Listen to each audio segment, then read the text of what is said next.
देखिए, डॉक्टर तो ऐसे ही बहुत समाज सेवी होते हैं और जो हमारी जो समाज सेवा का नींव हमारे पिताजी ने बचपन में ही नींव बोया था। मैं तो स्वास्थ्य के क्षेत्र में कुछ ना कुछ करते, मेरा लगातार कैंप लगता है और पूरे सब जगह लगता है, पूरे प्रदेश में लगता है। कार्यक्रम के तहत आपको एक शिकायत और आक्रोश भी जनता के बीच देखने को मिला और आपको शिकायत भी सुनने को मिला जब आप बेनीपट्टी से अकोर आने के क्रम में जो सड़क देखे होंगे बहुत ही जर्जर स्थिति में है, तो उसको लेकर आप क्या आश्वासन? कि हमारा जो रोड की स्थिति सही में थोड़ी सी अच्छी नहीं है, लेकिन इस पर भी हम बात रखेंगे। हम अपने जो जनप्रतिनिधि हैं, हमारे विधायक जी, सांसद जी, और ज़रूरत पड़ेगा मंत्री जी से भी हम बात करेंगे और इसमें क्या मेरा योगदान हो सकता है उसके लिए भी हम आपको आश्वस्त भी करते हैं कि हम इसमें ज़रूर कुछ पहल करेंगे। इस कार्यक्रम में आप केंद्रीय विद्यालय और इस क्षेत्र में अस्पताल की चर्चा कर रहे थे, तो उस पर क्या कहना है जो इस जिला में एक भी केंद्रीय विद्यालय नहीं? नमस्कार, मैं ऋतिक झा, आप देख रहे हैं एटीएम न्यूज़। अभी हम मौजूद है बेनीपट्टी विधानसभा क्षेत्र के अकोर गांव में। अभी हमारे साथ मौजूद है डॉक्टर मृणाल झा जी, जो प्रदेश संयोजक हैं चिकित्सा प्रकोष्ठ बिहार प्रदेश के। अभी पूरे भारतवर्ष में जो बीजेपी का सदस्यता अभियान चल रहा है उसी क्रम में आज बेनीपट्टी पहुंचे हैं। आइए इनसे विशेष बातचीत करेंगे जो इस सदस्यता कार्यक्रम में बेनीपट्टी में इनको क्या फीडबैक मिला है और बेनीपट्टी के लोगों के द्वारा इनको क्या संदेश दिया गया है और बेनीपट्टी इस कार्यक्रम के तहत कुछ लोगों के द्वारा यहाँ पर जो शिकायत किया गया है उनको क्या आश्वासन दिया है। सर, सबसे पहले आपका स्वागत है हमारे एटीएम न्यूज़ चैनल। धन्यवाद, नमस्कार। आज जो आप इस कार्यक्रम में पहुंचे हैं बेनीपट्टी सदस्यता अभियान को लेकर, तो उसमें क्या आपको देखने को मिला है और जनता के द्वारा क्या आपको जागरूकता मिला है जो बीजेपी को लेकर? अभी हमारा सदस्यता का महापर्व चल रहा है और हमारा प्रवास अभी 11 तारीख से 17 तारीख तक पूरे प्रदेश में हो रहा है और इस क्रम में हम अभी अपने गृह जिला मधुबनी आए हुए हैं, बेनीपट्टी विधानसभा क्षेत्र में हैं और बहुत ही अच्छा रिस्पांस मिल रहा है, खास करके महिलाओं में और युवा वर्ग में बहुत अच्छा माहौल है सदस्यता को लेकर के।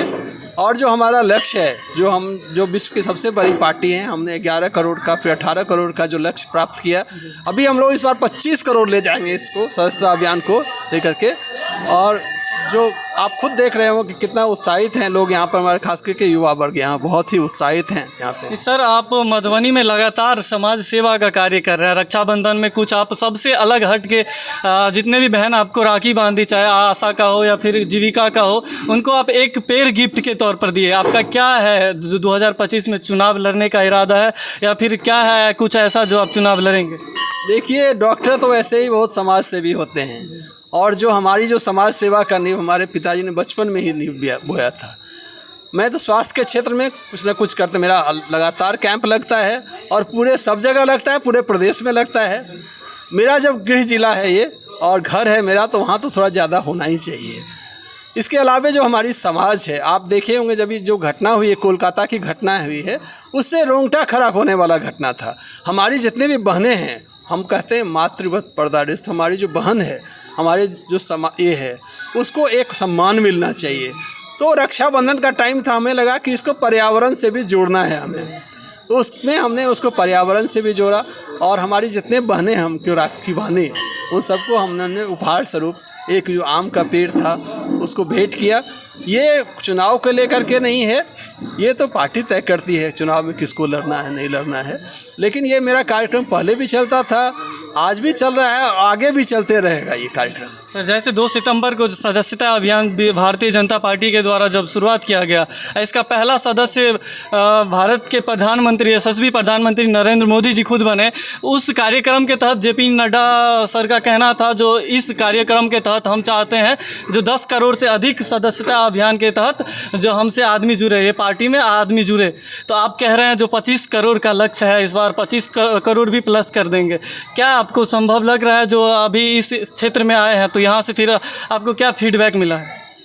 देखिए, आपने कहा जो हमारी जो सदस्यता अभियान की शुरुआत हमारे यशस्वी प्रधानमंत्री जी 2 तारीख को उसकी शुरुआत किए और बिहार में हम लोग 3 तारीख से कर रहे हैं। और आपको जान के खुशी होगी कि हमारे जो मुख्य संरक्षक भी हैं और हमारे पद्म भूषण हैं डॉक्टर सीपी ठाकुर, हम अपने स्तर से भी और हमारे अध्यक्ष जी ने, प्रदेश अध्यक्ष जी ने उनको सदस्यता ग्रहण करवाई 3 तारीख को। हमारे कई पद्मश्री डॉक्टर्स, सम्मानित डॉक्टर्स यहाँ उस दिन सदस्यता ग्रहण किए और सब जगह हमारा जो कार्यक्रम है वो चल रहा है। आप देखेंगे 11 करोड़ हमारा पहले था, उसके बाद 18 करोड़ पहुँचे हम लोग।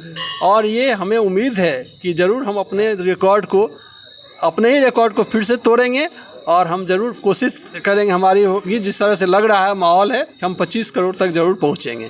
सर, इस कार्यक्रम के तहत आपको एक शिकायत और आक्रोश भी जनता के बीच देखने को मिला और आपको शिकायत भी सुनने को मिला। जब आप बेनीपट्टी से अकोर आने के क्रम में जो सड़क देखे होंगे बहुत ही जर्जर स्थिति में है, तो उसको लेकर आप क्या आश्वासन दिए हैं और उस पर क्या आप सोचे हैं, जो इसको लेकर क्या करना है? या फिर इस क्षेत्र में जो विधायक भी हैं बीजेपी के हैं, इस क्षेत्र के जो सांसद भी हैं वो भी बीजेपी के ही हैं, तो ऐसा अभी हाल फिलहाल में देखा जा रहा है जो शहर और पूरे बिहार भर में सड़क बन चुका है, मगर इस गांव का जो स्थिति है अभी तक जर्जर ही है। देखिए, हमने भी इसको महसूस किया है अभी आने के क्रम में, और कई लोगों का इसमें था प्रश्न चिन्ह है।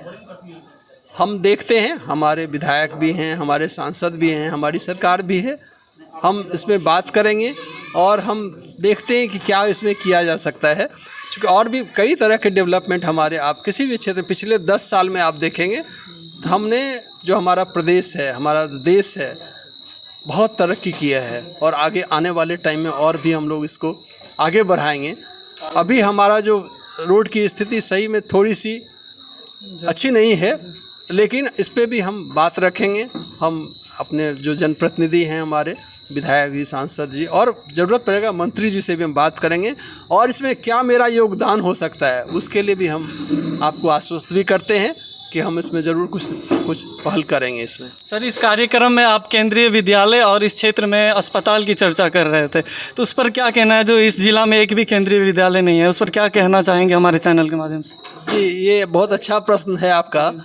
चूँकि मैं प्रदेश संयोजक हूँ चिकित्सा प्रकोष्ठ का, साथ ही मैं जो हमारा केंद्रीय विद्यालय संगठन है, पूरे बिहार का केंद्रीय विद्यालय 53 केंद्रीय विद्यालय है हमारे पास में, उसमें से उसका भी हम मेडिकल बोर्ड के चेयरमैन हैं। और हमारा मधुबनी ज़िला में एक भी केंद्रीय विद्यालय नहीं है। हम इस क्रम में दिल्ली में भी बात किए, हमारे जो मंत्री हैं उनसे, और हमारे जो संगठन हैं, केंद्रीय विद्यालय संगठन के डिप्टी कमिश्नर हैं, उनसे भी बात किए हैं। और हम चाहते हैं कि हमारी सरकार जगह मिले हमें, तो हम उसके लिए भी चाहेंगे कि हमारा केंद्रीय विद्यालय मधुबनी ज़िला में भी हो, और ख़ास करके इस क्षेत्र में हो तो और अच्छा है। सर, इस क्षेत्र में अस्पताल को लेकर क्या जनता को संदेश देना चाहेंगे? जो इस क्षेत्र में अस्पताल नहीं है, अकोर से बेनीपट्टी जाने के क्रम में इतना सड़क का जर्जर स्थिति है, तो इस गांव वाले को जाते जाते आप क्या संदेश देना चाहेंगे, साथ ही साथ मधुबनी वासी को?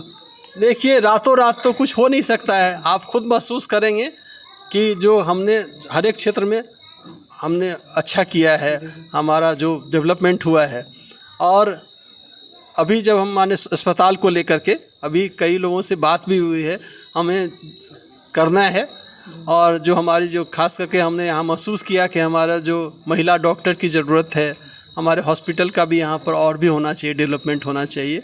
मैं आपको आश्वस्त करता हूँ कि मैं अपनी बातों को आगे भी रखूँगा, प्रदेश में रखूँगा, और इसके लिए जो भी पहल मुझे करना पड़ेगा उसे ज़रूर करूँगा। बहुत बहुत धन्यवाद सर। थैंक यू, बहुत बहुत धन्यवाद, नमस्कार।